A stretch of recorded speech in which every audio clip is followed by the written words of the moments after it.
Welcome back to the Law and Crime Network. We're waiting for the Charles Merritt courtroom to go live. I can see a feed there on my screen now. Many people have said, listen, the prosecution has this huge uphill battle to prove this case. So much more to come. I'm glad you mentioned Daniel Kavanaugh. I want to talk about him later. We're going to take a quick break. Again, we're waiting for that courtroom to go live in California. Stay tuned to the Law and Crime Network. Right now, if I was a juror, I would assume that, yeah, maybe they did botch this investigation. I tell you what, we're going to take a quick break, get more to that live testimony in the Charles Merritt trial. You don't want to miss it. Right here on the Law and Crime Network. With crime of opportunity, there's mistakes that are made. It's not a perfect crime. Because it's not planned. Exactly. It's not. Wow. That's why I always tell people on my podcast, there's nothing routine about policing.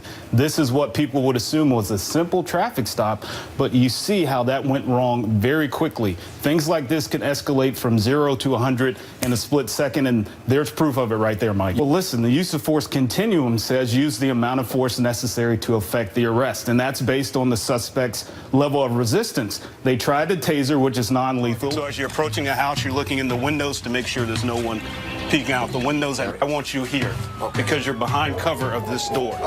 And once I approach, I'm going to knock, announce, and get behind cover.